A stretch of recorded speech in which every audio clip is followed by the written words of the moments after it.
दिल्ली में आतंकवादी हमला जो हुआ, जिसमें बम ब्लास्ट हुआ, उस पूरे मामले में एनआईए का एक्शन लगातार जो है वो दिखाई दे रहा है। मामले की जांच तेजी से आगे बढ़ रही है और इसी के मद्देनजर इसी सिलसिले में एनआईए लगातार एक्शन में है। और आपको बता दें, आरोपी डॉक्टर शाहीन सईद को घटनास्थल पर ले जाकर पूछताछ की तैयारी हो रही है। डॉक्टर शाहीन इस केस में गिरफ्तार किए गए 7 आरोपियों में से एक है। एनआईए ने 20 नवंबर को डॉक्टर शाहीन के साथ जम्मू कश्मीर के 3 अन्य आरोपी, जिसमें डॉक्टर मुजम्मिल, शकील गनई जो कि पुलवामा कश्मीर का रहने वाला था, डॉक्टर अदील अहमद राथर अनंतनाग यानी ये भी कश्मीर का रहने वाला था, मुफ्ती इरफान अहमद वागेद जो शोपियां का था, इन सभी को गिरफ्तार किया गया था। इन सभी को श्रीनगर में एनआईए ने हिरासत में लिया और जिला सेशन जज पटियाला हाउस कोर्ट के प्रोडक्शन ऑर्डर पर दिल्ली लेकर आया गया था। जांच में एनआईए को पता चला कि चारों आरोपियों की भूमिका 10 नवंबर को लालकोट के पास हुए कार बम धमाके में महत्वपूर्ण थी। इस आतंकवादी हमले में कई निर्दोष लोग मारे गए थे, जबकि कई अन्य गंभीर रूप से घायल हुए थे।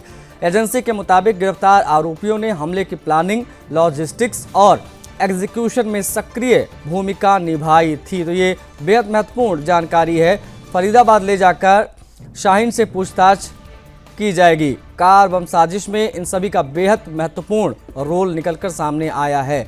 गुत्थी सुलझाने में लगातार एनआईए जुटी हुई है।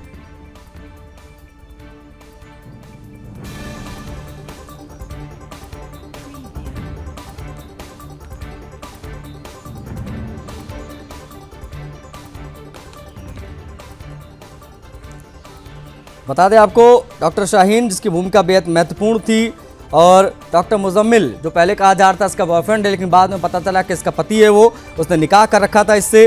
राजधानी दिल्ली में लालकोट के पास आतंकी विस्फोट को लेकर कई बड़े खुलासे हो चुके हैं। अभी तक जो मुजम्मिल का नाम सामने आ रहा था, उसको लेकर भी कई जानकारियां सामने आ चुकी हैं। कई लोग ये दावा कर रहे हैं कि उसकी गर्लफ्रेंड नहीं बल्कि वो पत्नी थी शाहीन, और उसी शाहीन को लेकर आया जा रहा है फरीदाबाद और वहाँ पर पूछताछ उससे होगी। बेहद महत्वपूर्ण ये जानकारियां हम आप तक पहुंचा रहे हैं, क्योंकि ये एनआईए की जांच तेजी से आगे बढ़ रही है। लालकोट के पास जो बम धमाका हुआ उसको लेकर ये बेहद महत्वपूर्ण जानकारियां हैं जो इस वक्त हम आप तक पहुंचा रहे हैं। फरीदाबाद ले जाकर डॉक्टर शाहीन से पूछताछ की ये खबर आ रही है।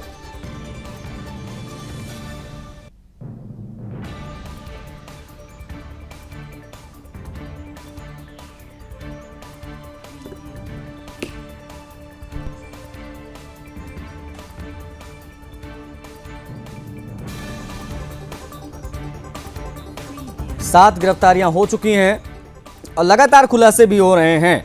अब अल-फलाह का जो कमरा नंबर था 4, उसमें डॉक्टर उमर रहता था, रूम नंबर 22 की बात भी हो रही है। फरीदाबाद में आतंक के जितने भी अड्डे थे, डॉक्टर शाहीन की मदद से वहां तक पहुंचने की कोशिश एनआईए करेगी, ये आपको बता दें। जैशे मोहम्मद के भारत में सक्रिय मॉड्यूल की जाँच में एनआईए कल डॉक्टर शाहीन सईद को फरीदाबाद लेकर आई थी। शाहीन जैश की महिला विंग की प्रमुख है और आतंकी मुजम्मिल की पत्नी है। ये इसके बारे में हम आपको जानकारियां दे रहे हैं ताकि आप समझ पाएं कि कितना महत्वपूर्ण होगा ये पूरा खुलासा।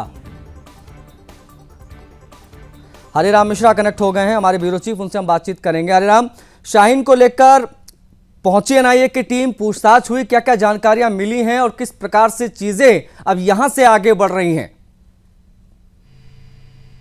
देखिए, शाहीन और आदिल दोनों को आज अल-फलाह यूनिवर्सिटी एनआईए की टीम लेकर के पहुंची है। और जो भी अल-फलाह यूनिवर्सिटी की जो भूमिका थी फंडिंग को लेकर के हो, चाहे टेरर मॉड्यूल को किस तरीके ये लोग ऑपरेट किया करते थे, इन सब की पूछताछ जो है यहाँ पर हो रही है। दरअसल आदिल ही वो शख्स है जिसको सबसे पहले पुलिस ने सहारनपुर से गिरफ्तार किया था, और उसी के बयान के बाद, उससे पूछताछ के बाद जो इनपुट जम्मू कश्मीर पुलिस और यूपी पुलिस को मिले थे, हरियाणा पुलिस को मिले थे, उसी के बाद जो ये तमाम गिरफ्तारियां शुरू हुई थी और इस टेरर मॉड्यूल का पर्दाफाश हुआ था। तो काफी कुछ है, खास तौर से जो फंडिंग को लेकर के है, उसको लेकर के भी जांच जो है जांच एजेंसियां कर रही हैं।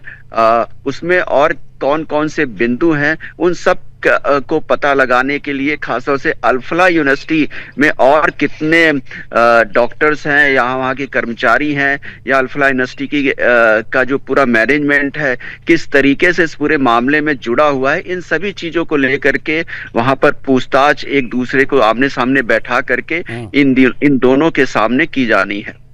अच्छा हरिराम, कितने घंटे की कुल पूछताछ हुई है या होनी है, अब बताइएगा।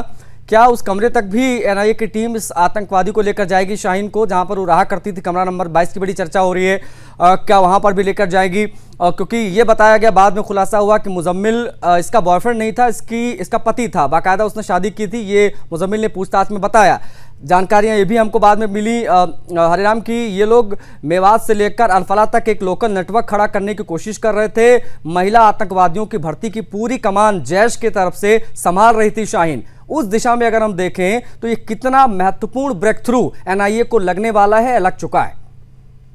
देखिए, बहुत बड़ा ब्रेक थ्रू एनआईए को मिला है, लेकिन जो उसमें सबसे बड़ी बात जो आज अल्फला यूनिवर्सिटी में ले जाकर के शाहीन और आदिल को ले जाना है, वो खास तौर से अल्फला यूनिवर्सिटी की क्या भूमिका रही है या वहाँ के लोगों की क्या भूमिका रही है, उसकी निशानदेही वहाँ के लोगों से क्रॉस चेक करना, इन तमाम चीजों को लेकर के ज्यादा जांच एजेंसियां करेंगी। क्योंकि अल्फला यूनिवर्सिटी की फंडिंग को लेकर के खास तौर से कई ऐसे डेली कोई ना कोई इनपुट्स जांच एजेंसियों को मिल रहा है।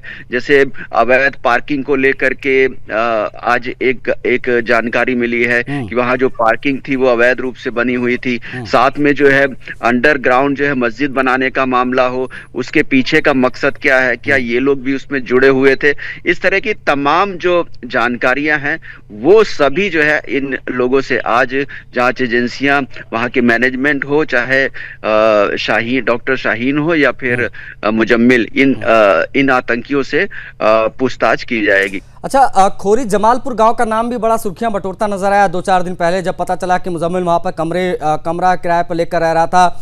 क्या शाहीन के साथ ही वहां पर रह रहा था? ऐसी जानकारियां मिली थी। तो क्या शाहीन को उस जगह भी लेकर जा सकती है एनआईए की टीम या लेकर गई?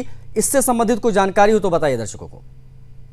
देखिए, ये माना जा रहा है कि आदिल ही वो पहला शख्स था जिसने कि मुजम्मिल या शाहीन को ये बात बताई थी कि धौज गांव और खोरी गांव में ही अपने अड्डे को बनाया जाए, क्योंकि ये पूरी तरीके से मुस्लिम आबादी है, यहाँ पर आसानी से किराए पे मकान मिल जाता है, मिल जाएगा और कोई बहुत ज्यादा फॉर्मेलिटी भी करने की जरूरत नहीं होगी। तो ये जो सभी बातें हैं ये जांच एजेंसियों ने पूछताछ में हासिल की है। तो इन्हीं से संबंधित तमाम जो जानकारी है वो एनआईए इकट्ठा करेगी और वो क्या कुछ और पता लगाती है, ये जांच के बाद ही एनआईए की सूत्रों से बाद में ही पता चल पाएगा। बहुत आभार आपका हरिराम, इन तमाम महत्वपूर्ण जानकारियों को दर्शकों तक पहुंचाने के लिए।